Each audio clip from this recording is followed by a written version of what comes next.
Shalom,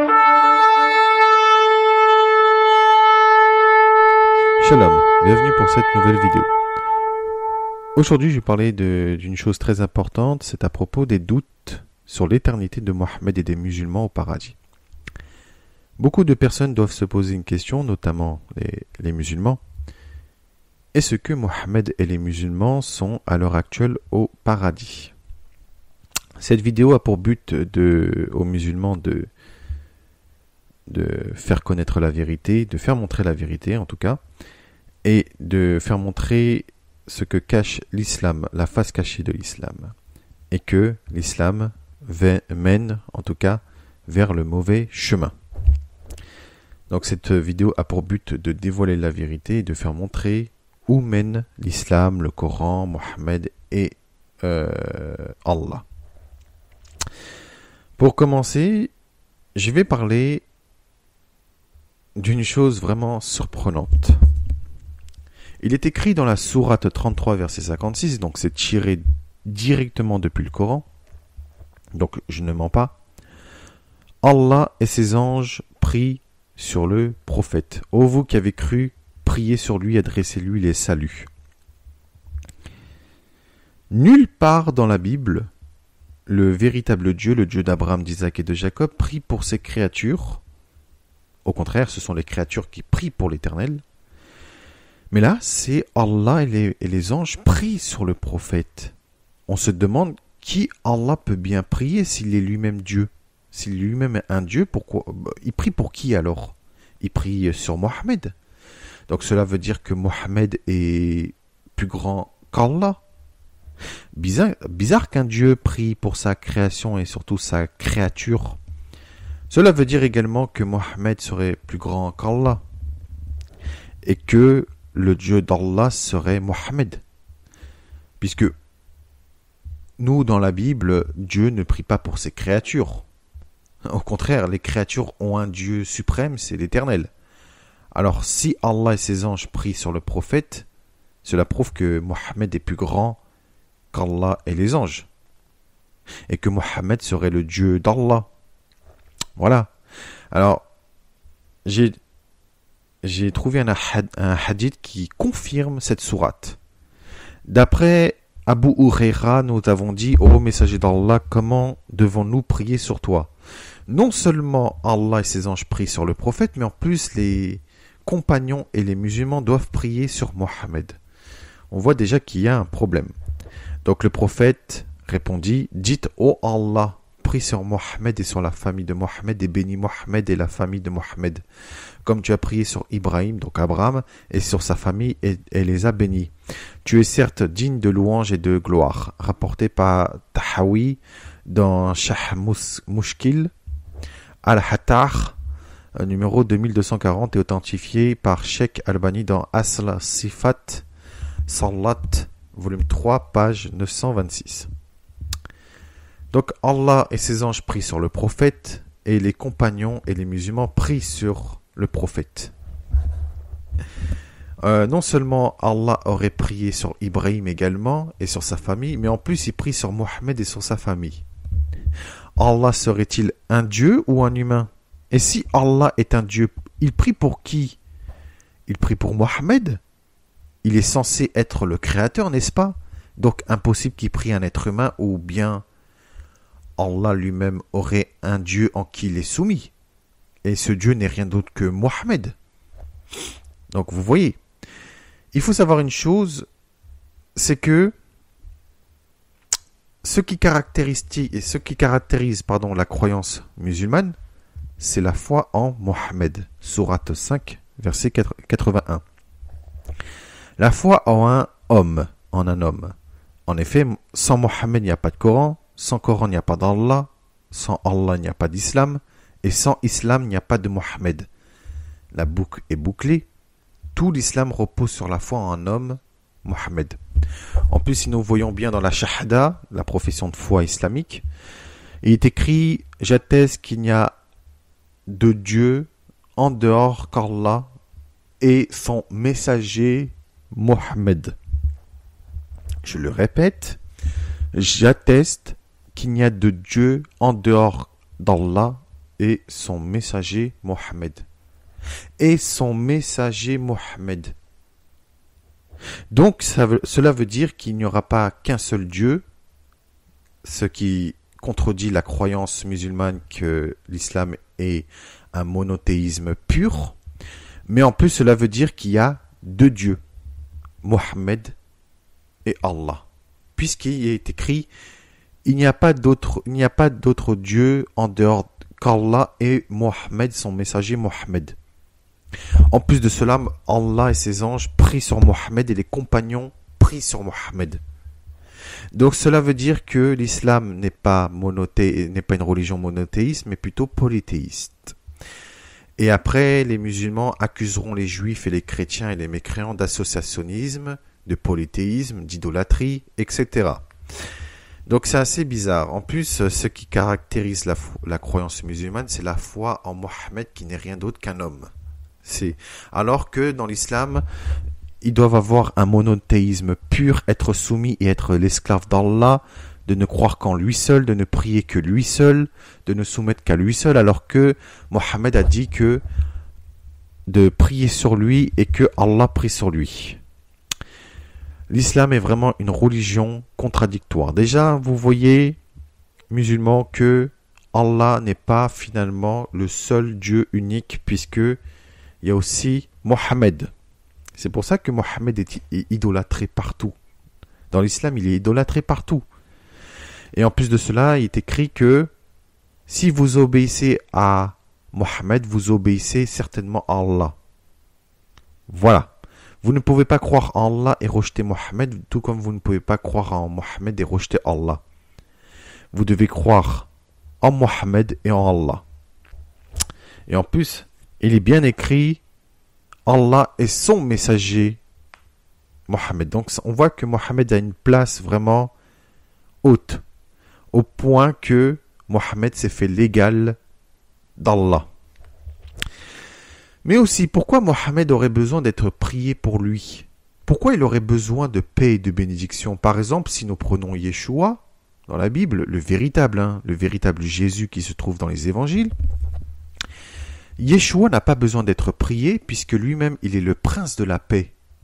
Il n'a pas besoin d'avoir paix et bénédiction et les croyants et les croyantes en Yeshua n'ont pas besoin de dire que la paix soit avec lui ou la paix et bénédiction soit avec lui à chaque fois que nous citons Yeshua, puisque lui-même il est le prince de la paix, lui-même est assis à la droite de Dieu le Père et lui-même domine toutes choses et voilà. Donc lui-même est la paix et la bénédiction. Il ne peut pas avoir de prière sur lui-même, puisque lui-même, il est le prince de la paix et c'est lui-même est la source de paix et de bénédiction. Quand quelqu'un prie pour une autre personne, c'est tout simplement pour implorer le pardon de Dieu pour que la personne reçoive paix et bénédiction. Donc c'est plus pour demander le pardon, la paix et la bénédiction. Donc si Mohammed a besoin d'être prié, c'est que lui-même a besoin d'avoir la paix, la bénédiction et le pardon d'Allah. Alors que Allah prie sur Mohammed. Donc vous voyez, c'est un petit peu contradictoire. Donc, si lui-même est censé être au paradis, monsieur Mohammed, pourquoi il aurait besoin d'avoir de prière? À moins que Mohammed ne soit pas au paradis. Ce qui est tout à fait logique. Pourtant, il est écrit que le prophète sera le premier à entrer au paradis. Muslim a rapporté dans son Sahih que le prophète informa qu'il aura, au jour du jugement dernier, le plus grand nombre de partisans et qui sera le premier à frapper à la porte du paradis. L'imam Ahmed a rapporté dans son Musnad que le prophète informa dans un hadith dont la chaîne de transmission est bonne, comme le dit Shuaib al-Arnaout, qu'il sera le premier à entrer au paradis. Mais aussi, il a déclaré, Mohammed, j'arriverai à la porte du paradis le jour de la résurrection et je demanderai l'ouverture de cette porte. Le gardien demandera, qui es-tu? Je répondrai, Mohammed. Il dira, je ne suis autorisé à ouvrir la porte à aucun être avant toi. Ça a été rapporté par Muslim et Ahmed. Ce qui est assez étrange dans tout cela, c'est que Mohammed a besoin de prière. Mohammed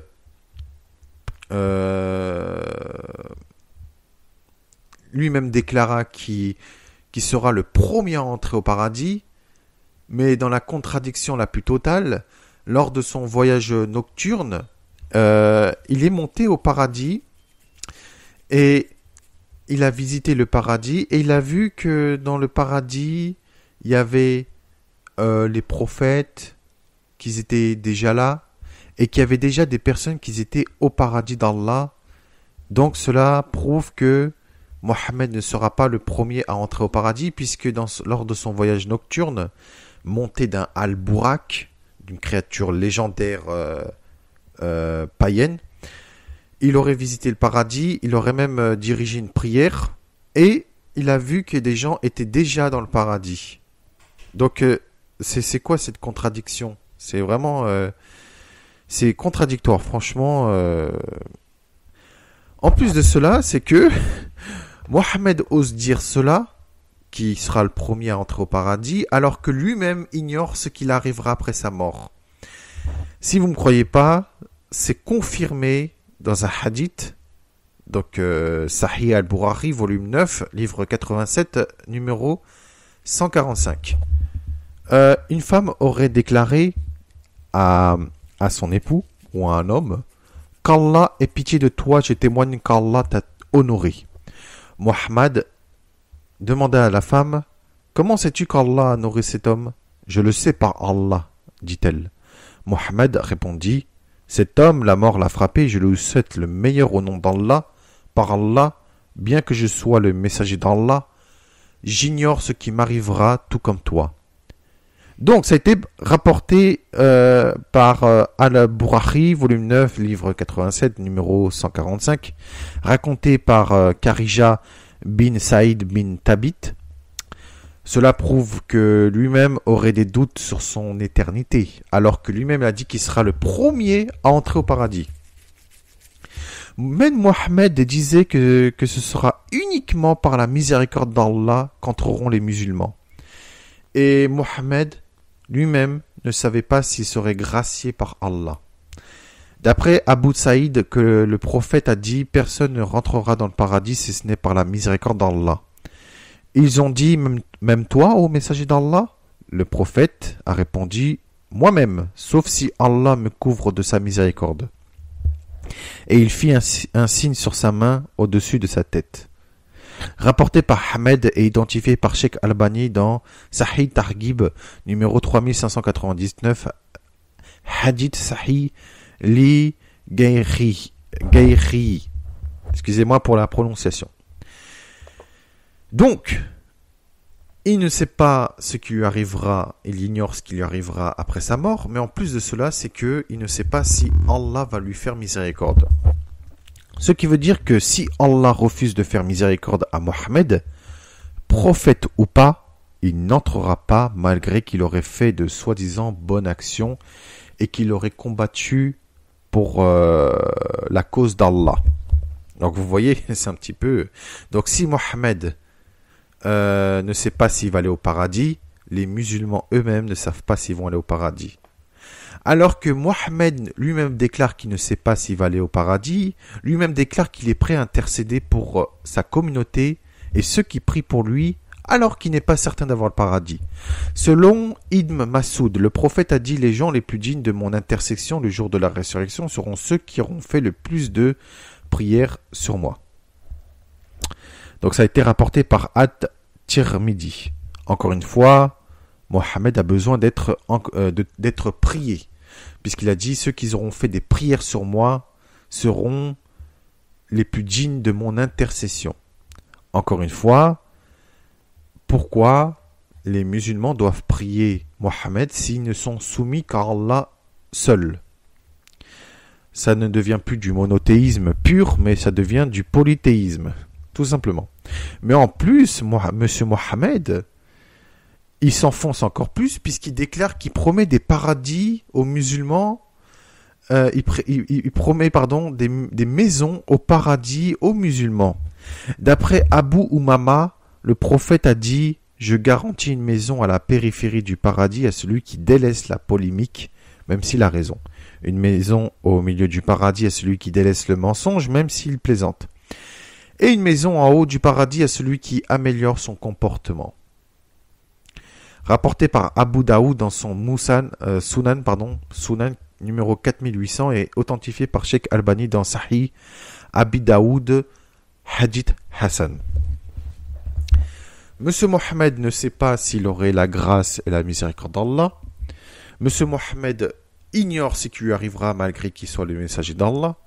Mais en plus de cela, Monsieur Mohammed promet les plus dignes de son intersection le jour de la résurrection à ceux qui auront fait des prières sur lui.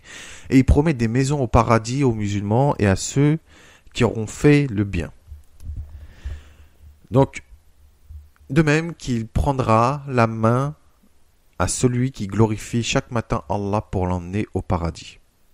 D'après Munaydir, le prophète a dit « Celui qui dit le matin « Je suis satisfait d'Allah comme Seigneur, de l'Islam comme religion et de Mohammed comme prophète », je lui garantis que je le prendrai par la main jusqu'à le faire entrer au paradis. » Rapporté par Tabarani et authentifié par Sheikh Albani dans Silsila Sahiha, numéro 2686 Hadith Sahih. Encore de la pure contradiction, car lui-même déclare qu'il intercédera pour les musulmans au paradis d'Allah, alors que lui-même ne sait même pas s'il sera gracié par Allah. D'après Abu Huraira, l'envoyé d'Allah a déclaré « Chaque prophète a une invocation qui lui sera exaucée. Je tiens à garder la mienne pour s'en servir à intercéder en faveur de ma communauté, donc les musulmans, le jour de la résurrection. » Hadith rapporté par Muslim, numéro 198. Là, nous avons deux hadiths qui sont complètement contradictoires, puisqu'il est écrit par Al-Abbas ibn Abdal Muttalib, que lui-même aurait déclaré « J'ai demandé à l'envoyé d'Allah, est-ce que vous êtes rendu utile en quelque sorte à Abu Talib, qui de son vivant vous favorisait et vous protégez contre vos ennemis ?» « Oui, répondit le prophète, il est dans une sorte de haut fond de feu. Or, sans mon intersection, il aurait été au bas fond de l'enfer. » Sahih Muslim, hadith numéro 111. Nous retrouvons pareil dans le Sahih Muslim numéro 112 que le messager d'Allah aurait déclaré la même chose, sauf que il a dit peut-être au jour du jugement dernier, mon intersection lui sera utile, en sorte qu'il sera seulement mis au fond du feu, qui lui arrivera jusqu'aux chevilles et lui fera bouillir le cerveau. Stop. Comment peut-il envoyer quelqu'un en enfer, surtout que Abu Talib aurait favorisé le prophète et l'aurait protégé contre ses ennemis? Dans le Coran, il n'est pas écrit que celui qui est pour le prophète est également pour Allah. Celui qui obéit à Mohammed obéit à Allah. Celui qui fait la volonté de Mohammed fait la volonté d'Allah. Celui qui est agréable aux yeux de Mohammed est aussi agréable aux yeux d'Allah.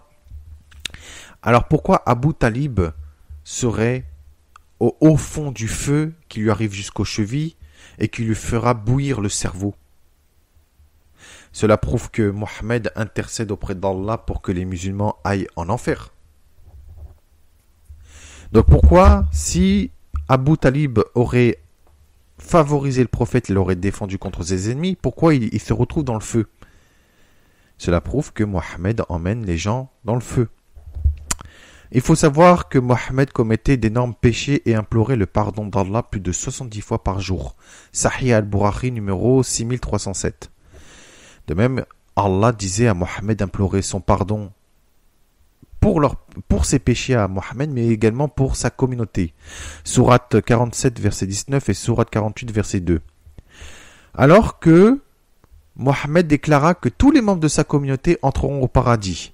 Abu Huraira relate que le messager d'Allah a dit « Tous les membres de ma communauté entreront au paradis sauf celui qui refuse. » Et qui donc refuse au messager d'Allah, a-t-on demandé.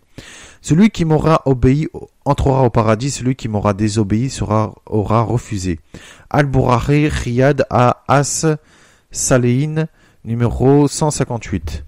Mais pourquoi Mohammed, s'il est censé être au paradis, pourquoi il implorait plus de 70 fois par jour le pardon d'Allah et que Allah a dit d'implorer son pardon pour ses péchés et pour ceux de sa communauté. C'est bizarre. Surtout que il est écrit une chose, vraiment, mais quand je vous dis contradictoire, puisque dans la sourate 19, verset 71, il est écrit « Il n'y a personne parmi vous qui passera par le feu de l'enfer, car il s'agit là de ton Seigneur d'une sentence irrévocable. » C'est quand même bizarre, alors que Abu Talib, lui, il s'est retrouvé dans le feu alors qu'il a favorisé et protégé Mohammed contre ses ennemis. Donc, c'est bizarre quand même. Autre chose, à la sourate 7, verset 188, Mohammed déclara ceci. « Dis, je ne détiens pour moi-même ni bienfait ni méfait, et si je connaissais l'invisible, j'aurais eu des biens en abondance et aucun mal ne m'aurait touché. » À la sourate 6, verset 50, il déclara aussi, « Dis, je ne dis pas que je possède les trésors d'Allah, ni que je connais l'invisible, et je ne vous dis pas que je suis un ange. » Alors que Mohammed déclara qu'il est prêt à intercéder pour sa communauté dans le paradis. Donc par ces deux versets, Mohammed ne sait pas si lui-même obtiendra une récompense, il ne sait pas si lui-même détiendra les trésors d'Allah, et il ne connaît même pas l'invisible, c'est-à-dire l'autre monde, le paradis. Pourtant lui-même a visité le paradis, dont le jardin de Mawa, comme est écrit dans la sourate 53, versets 13 à 18. Il a pourtant vu, lors d'une autre descente, près de la Sidrat ul Muntaha, c'est-à-dire le lotus de la limite, près d'elle se trouve le jardin de Mawa, au moment où le lotus était couvert de ce qui le couvrait. La vue n'a nullement dévié ni outrepassé la mesure. Il a bien vu certaines de grandes merveilles de son Seigneur. Ce qui est assez étrange, c'est que lui-même l'a dit qu'il ne connaissait pas l'invisible, qu'il ne disposait pas des trésors d'Allah, et qu'il n'est pas un ange, et que il ne connaît ni bienfait ni méfait, et qu'il ne connaît pas l'invisible. Il l'a déclaré pourtant 2 fois dans 2 sourates, 7 verset 188 et sourate 6 verset 50, alors que dans la sourate 53 verset 13 à 18, il déclara qu'il a vu les merveilles de son Seigneur. Donc l'invisible. Dans sa pure folie, Mohammed était connu pour ses hallucinations, ses possessions et ses folies, puisque d'après Aïcha, le prophète fut victime de sacrilèges et de sortilèges, si bien qu'il s'imaginait faire des choses qu'en réalité il ne le faisait pas. Hadith 58. C'est bien le Hadith 58.14. Donc ensuite, Aïcha a confirmé que le prophète ayant été ensorcelé fut en proie à de telles hallucinations qu'il s'imaginait faire ce qu'il ne le faisait nullement. Hadith 59.11. Si bien qu'il a inventé une histoire hallucinante. Cela prouve que dans sa folie pure, il avait des hallucinations, des possessions et des folies.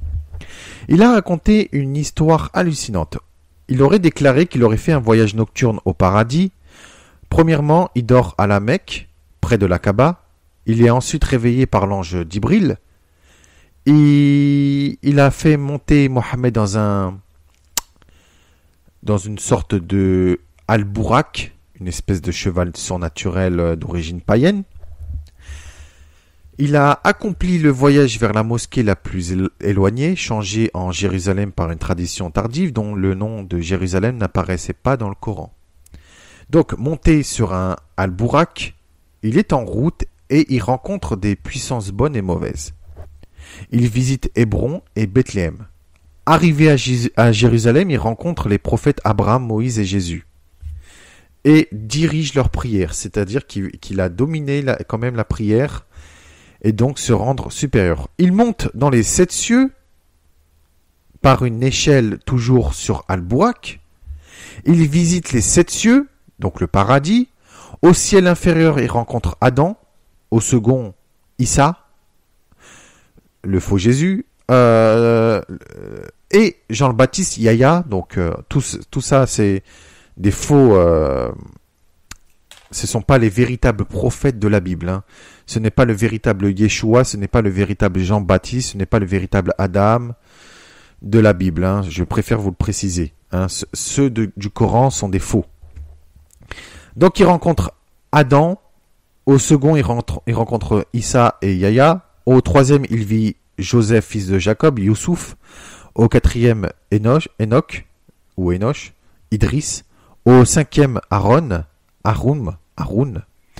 Au sixième, Moïse, Moussa. Et enfin, au septième ciel, c'est au tour d'Abraham, Ibrahim.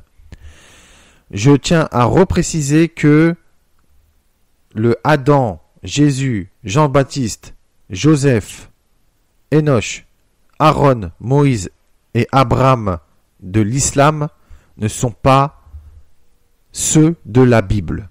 Les véritables sont ceux de la Bible. Les faux sont ceux du Coran. Puisque dans la Bible, il n'est pas écrit qu'il y a 7 cieux et que dans les 7 cieux, il y a Adam, Jésus, Jean le Baptiste, Joseph, Enoch, Aaron, Moïse et Abraham. Hein, surtout. Voilà. Donc c'est complètement contradictoire. Donc lui-même a déclaré qu'il ne connaissait pas l'invisible, qu'il ne connaissait pas les bienfaits d'Allah, et il rencontre Allah et discute avec lui sur le nombre de prières quotidiennes que doivent faire les musulmans. Moïse participe à la discussion et l'encourage à demander une réduction du nombre de prières de 50 à 5 par jour, ce qui fait après plusieurs allers-retours sans que ses prières perdent de valeur. Il revient à la Mecque où son récit est accueilli avec scepticisme par ses proches, hormis Abu Bakr. Donc, c'est un récit de Anas bin Malik. Le voyage s'appelle Isra et Miraj, le voyage nocturne. Donc, si Mohammed ne connaissait ni l'invisible, ni le paradis, ne connaissait pas les trésors d'Allah, et qu'ensuite il a vu les merveilles d'Allah, il est allé au paradis, ça prouve que Mohammed était un menteur. Bien évidemment, les véritables prophètes de la Bible, qui sont actuellement aux cieux et que Mohammed est en enfer, les véritables prophètes et Yeshua lui-même ne connaît pas Mohammed. Il ne le connaît pas. Il ne les connaît pas. Il ne connaît pas Mohammed. Ils ne savent pas qui c'est, puisque Mohammed c'est un menteur. Et ils ne l'ont jamais vu. Mohammed est un illuminé, un menteur, un faux prophète qui brûle en enfer à l'heure actuelle pour ses crimes et ses mensonges. Mohammed a promis 72 vierges au paradis. Mais ce que vous ne savez pas, c'est que les 72 vierges ne sont pas des vierges, mais ce sont 72 démons en enfer qui attendent chaque musulman. Les véritables prophètes, ils existent. Bien évidemment, ils sont dans les cieux, mais les véritables prophètes, ce sont ceux de la Bible, pas du Coran.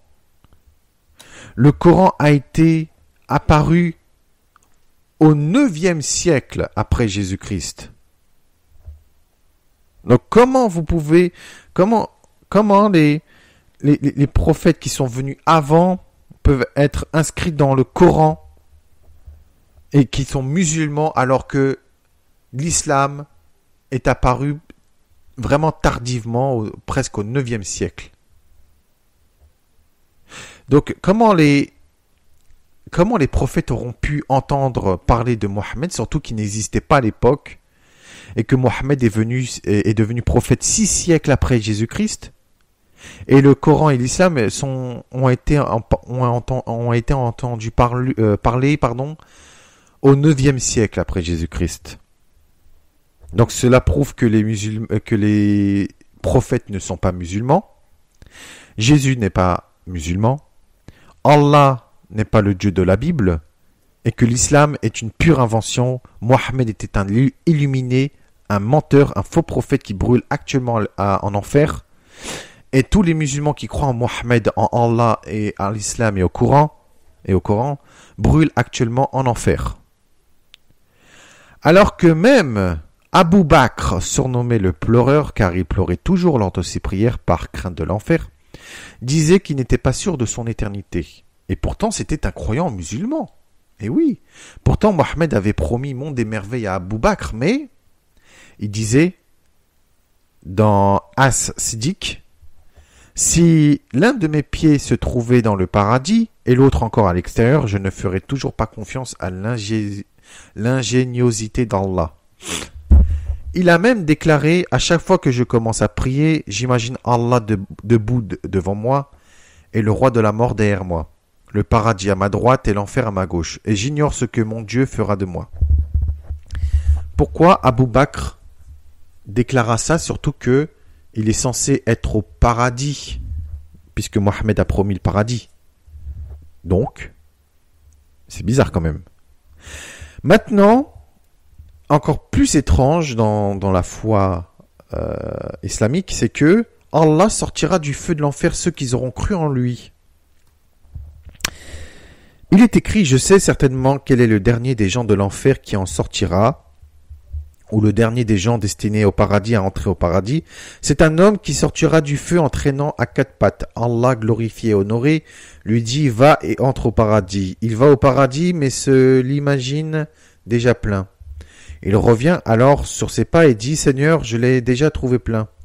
Allah lui dit, va et entre au paradis. Tu y as pour toi l'équivalent du bas monde. Et 10 fois plus encore. Il dit, te moques-tu de moi alors que tu es le roi? Ibn Masoud, le narrateur du hadith, dit « J'ai vu à ce moment le messager d'Allah rire jusqu'à découvrir ses molaires. » Il dit ensuite « Il s'agit là de l'habitant du paradis qui en occupera la place la plus basse. » Rapporté par Al-Bukhari et Muslim. Et surtout, Allah sortira du feu ceux qui auront proclamé la shahada, c'est-à-dire qu'il n'est de Dieu qu'Allah. Donc il est écrit sortira de l'enfer quiconque a proclamé qu'il n'est de Dieu qu'Allah et qui a dans le cœur l'équivalent du poids d'un grain d'orge de bien. Puis, il sortira du feu quiconque a proclamé qu'il n'est de Dieu qu'Allah et qui a dans le cœur l'équivalent du poids d'un grain de blé de bien. Ensuite, sortira de l'enfer quiconque a proclamé qu'il n'est de Dieu qu'Allah et qui a dans le cœur l'équivalent du poids d'un atome de bien. Al-Bukhari numéro 44 et Muslim numéro 193. Alors que l'enfer est censé être éternel, comme est écrit dans la sourate 2, verset 167 et sourate 5, verset 37. Cela prouve que Allah ne sait même pas et que ce qui doit aller au paradis et en l'enfer, tellement ils sont nombreux, tellement ils sont blindés, excusez-moi du terme, et cela prouve que l'islam se contredit fortement. Mais le piège le plus dangereux de l'islam est de faire croire qu'aucun musulman n'ira en enfer. Et il est écrit dans la sourate 19, verset 71, « Il n'y a personne parmi vous qui ne passera par l'enfer, car il s'agit là de ton Seigneur d'une sentence irrévocable. » Donc c'est-à-dire que par ce verset, aucun musulman n'est destiné à l'enfer, malgré qu'il soit un meurtrier, malgré qu'il aurait fait des choses abominables. Mais en plus, ils seront tellement nombreux que 40 années de marche séparent les deux battants des portes du paradis, et viendra le jour où elles regorgeront de gens. Sahih Muslim. C'est-à-dire que il y aura tellement de personnes que entre deux portes, il y aura 40 années de marche, et même ils seront tellement nombreux que le chemin sera resserré. De même que les musulmans aboutiront à la porte du paradis et y trouveront une boucle de rubis rouge accrochée sur des plaques d'or. Toujours rapporté par Sahih Muslim. Maintenant, si nous voyons bien ce que Yeshua a déclaré, il a dit « Ainsi les derniers seront les premiers et les premiers seront les derniers, car il y a beaucoup d'appelés, mais peu d'élus. » Matthieu chapitre 20, verset 16 et Matthieu chapitre 22, verset 24. Très peu d'élus, ça veut dire une petite poignée dans le monde. Seulement une petite poignée dans le monde seront sauvés. Alors que dans l'islam, c'est le sens inverse. Ce sont tous les musulmans qui seront sauvés. Donc des milliards. En plus, Yeshua, il a déclaré « Entrez par la porte étroite, car large est la porte, spacieux est le chemin qui mène à la perdition. Et il y a beaucoup de gens qui entrent par là. Matthieu chapitre 7, verset 13. Et ce que nous voyons là dans Sahih Muslim, c'est que 40 années de marche séparent les deux battants des portes du paradis et viendra le jour où elles regorgeront de gens. Donc, c'est-à-dire que même dans l'islam, le paradis sera tellement plein qu'il n'y aura plus de place dans ce paradis. Yeshua il a dit de prendre la porte étroite et le chemin resserré qui mène à la vie éternelle. Mais ne pas prendre la porte large et le chemin spacieux qui mène à la perdition, que beaucoup entrent par là. Ce qui confirme que les musulmans iront directement en enfer et ils seront tellement nombreux qu'on ne pourra pas les compter en enfer. De plus, c'est que Yeshua il a dit que la porte large et le chemin spacieux auront plutôt toutes sortes de choses qui frappent à l'œil. Et c'est-à-dire des trucs matériels, et quand ils ouvriront la porte, eh ben c'est l'enfer. Tandis que le chemin qui est étroit et resserré, ce sera un chemin rocailleux, un chemin dur à prendre, mais qui mène à la vie éternelle. Donc c'est-à-dire que l'enfer, le chemin de l'enfer, ce sera la facilité, le matériel, et que le chemin de la vie éternelle, ce sera un chemin dur, un chemin qui douloureux, mais avec persévérance qui mène à la vie éternelle. Et que Yeshua lui-même l'a dit que très peu arrivent à entrer par cette porte, c'est-à-dire très peu arrivent à entrer par la porte étroite et le chemin resserré. Voilà. Donc les musulmans, eux, non seulement ils prennent le chemin spacieux et la porte large, mais en plus, ils trouveront des trucs matériels et ils croiront que c'est la porte d'Allah, mais quand ils ouvriront la porte et entreront là-dedans, ce sera le chemin qui mène vers la perdition éternelle. Donc, c'est pour ça que l'islam est une religion qui mène vers l'enfer, tout simplement. En plus, il est écrit, le séjour des morts et l'abîme sont insatiables, c'est-à-dire jamais rassasiés. De même, les yeux de l'homme sont insatiables. Proverbe chapitre 27, verset 20. Mais aussi, c'est pourquoi le séjour des morts ouvre sa bouche, élargit sa gueule outre mesure, alors descendent la magnificence et la richesse de Sion, et sa foule bruyante et joyeuse. Isaïe chapitre 5, verset 14. Ce qui veut dire que l'enfer n'est jamais rassasié d'âmes, et bon nombre tombent dans cet enfer qui n'en finit jamais. L'enfer est tellement profond et tellement gigantesque, qu'elle peut engloutir des nombres sans fin d'âmes. C'est pour cela qu'il n'y a que très peu d'élus qui seront choisis dans le monde entier et non des milliards. Quand Yeshua dit beaucoup d'appelés mais très peu d'élus, les élus, c'est vraiment une petite poignée dans le monde. Voilà. Ce qui contredit la doctrine de l'islam que tous les musulmans iront au paradis et seront tous choisis. Si vous regardez bien le sens, la face cachée de l'islam, c'est que en vrai, Allah promet le paradis aux musulmans, c'est-à-dire l'enfer aux musulmans, puisque ils seront dans un nombre incalculable qu'ils iront en enfer. Donc Allah ne promet pas le paradis, mais plutôt l'enfer. Il faut savoir décrypter les choses. Bien, en plus de cela, c'est qu'il est écrit Allah a acheté aux croyants leur personne et leurs biens pour leur donner en échange le paradis, combattent dans le chemin d'Allah, ils tuent et se font tuer. Coran 9, verset 111. Mais aussi, Allah aime ceux qui vont jusqu'à tuer pour lui. Coran 61, verset 4. Nous voyons bien que Allah veut le meurtre, la mort à tous ceux qui ne croient pas en lui, mais en plus il veut emmener en enfer les musulmans qui tuent en son nom. Non seulement Allah veut tuer ceux qui ne croient pas en lui, mais Allah veut emmener dans son royaume de feu tous les musulmans qui auront tué en son nom. En plus, c'est écrit « Combattez-les à mort, Allah par vos mains les châtiera, les couvrira d'ignominie ». Sourate 9, verset 14. Mais en plus, c'est écrit « Ce n'est pas vous qui les avez tués, mais c'est Allah qui les a tués ». Sourate 8, verset 17. La violence est constitutive de la révélation coranique. Yeshua disait « Viens un temps où ceux qui vous tueront penseront rendre un culte à Dieu. Jean, chapitre 16, verset 2. Allah ne veut pas la paix ou quoi que ce soit. Allah veut le meurtre. Et il a bien dit que ce ne sera pas vous qui les avez tués, mais c'est Allah qui les a tués. Si donc le Coran est de toute vérité, les musulmans donc iront en enfer pour l'éternité, rejoindre Allah qui est Satan. Et le paradis d'Allah n'est pas un paradis céleste, mais un paradis terrestre, tout simplement, en enfer. Tout simplement. Le paradis d'Allah, c'est un paradis rempli de feu.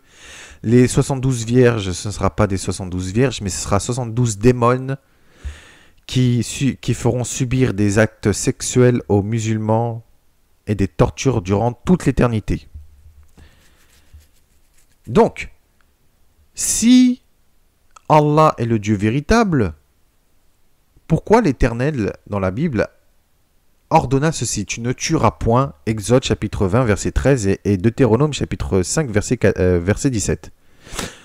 Si Allah est le Dieu véritable, pourquoi il ordonne de tuer, alors que le Dieu véritable, celui de la Bible, ordonne de ne pas tuer? Vous voyez, donc ça veut dire que Allah, non seulement il fait l'inverse du Dieu véritable, mais en plus, il fait des choses contraires à la spiritualité de Dieu. C'est-à-dire que Dieu ne veut pas qu'on tue, ne veut pas qu'on verse du sang. Allah fait le sens inverse. Il veut qu'on tue et qu'on verse du sang. Tout simplement parce que Allah c'est Satan, et Yeshua déclara que les musulmans, enfin ceux qui accomplissent les désirs de Satan, sont les enfants de Satan, et que le diable est leur père, qui est un menteur et un meurtrier. Et il est écrit dans Jean chapitre 8, verset 44, « Vous avez pour père le diable, et vous voulez accomplir les désirs de votre père. Il a été meurtrier dès le commencement, il ne se tient pas dans la vérité, parce qu'il n'y a pas de vérité en lui. Lorsqu'il profère le mensonge, il parle de son propre fond, car il est le menteur et le père du mensonge. » Si Allah est le père du mensonge, les musulmans sont les fils et les enfants du mensonge. Ce sont tout simplement les enfants de Satan qui ont été mélangés au blé. Les musulmans sont l'ivraie et les élus sont le blé. Et à la fin de toute chose, le maître de moisson séparera le blé et l'ivraie, mettra le blé dans une sorte de grange et brûlera au feu l'ivraie.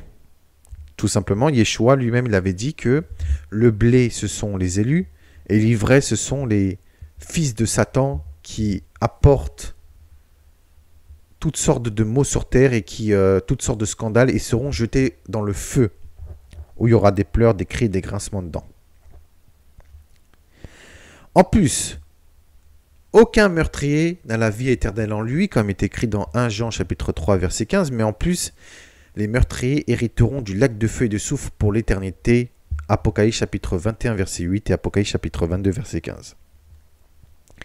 Si vous me dites l'islam est une religion de paix, d'amour, de miséricorde et de bonté, alors pourquoi Allah demande de tuer, Allah demande de faire des choses, et Allah demande d'être des meurtriers et de tuer en son nom? Donc Allah emmène les musulmans en enfer, et que tout simplement Allah c'est Satan, le paradis d'Allah c'est l'enfer, les 72 vierges sont tout simplement 72 démons qui feront des actes sexuels sur les musulmans, donc vous savez ce que je veux dire, mais en plus ils les tortureront dans le feu pour l'éternité, et que tout simplement Allah, Jibril et Mohammed sont tout simplement la bête, le dragon et le faux prophète décrits dans l'Apocalypse. Ceux qui croient en Allah, en Mohammed et en Jibril auront la marque 666 dans leur front. Voilà les amis, c'est la fin de cette vidéo. J'espère qu'elle vous aura donné des réponses. Maintenant vous savez très bien où mène Allah et son paradis, et surtout où mène l'islam, et où vont les musulmans après leur mort. N'oubliez pas que le véritable Dieu se trouve dans la Bible, c'est le Dieu d'Abraham, d'Isaac et de Jacob. N'oublions pas qu'il a un fils, Yeshua Emmanuel Hamashiach, Jésus, l'Emmanuel, le Messie. Et n'oublions pas que les élus seront les adorateurs et adoratrices en esprit, en vérité de l'Éternel. N'oublions pas que Yeshua est venu pour vous sauver, il a été sacrifié pour vous. Et surtout, n'oubliez pas que Allah, ce n'est pas le véritable Dieu. Le véritable Dieu se trouve dans la Bible, et le véritable Dieu, c'est le Dieu d'Abraham, d'Isaac et de Jacob. Repentez-vous, convertissez-vous et donnez votre vie au Dieu d'Abraham, d'Isaac et de Jacob à travers son fils Yeshua Emmanuel Hamashiach dans la puissance du Saint-Esprit pour que vous recevez la bénédiction, que vous recevez la vérité, que vous soyez baptisés au nom du Père, du Fils, Saint-Esprit et que vous voyez la vérité devant vous et que vous abandonnez ce Dieu Allah, ce faux prophète Mohammed, ce Coran et cet Islam. Allez vers le véritable Dieu de miséricorde et de bonté, puisqu'il a tant aimé le monde qu'il a envoyé son Fils unique afin que quiconque croit en lui ne périsse point mais qu'il ait la vie éternelle. Donc, l'Éternel vous a appelé à vous repentir et à revenir vers lui et à abandonner Allah et tout le reste. Shalom, merci de m'avoir écouté, que la vérité vous affranchit, que la vérité ouvre vos yeux, voyez la vérité par vous-même et surtout, donnez votre vie à Dieu le Père, à son Fils Yeshua Emmanuel Hamashiach, Jésus le Messie et au Saint-Esprit et faites-vous baptiser au nom du Père, du Fils et du Saint-Esprit. Béni soit-il. Amen. À très bientôt. Merci.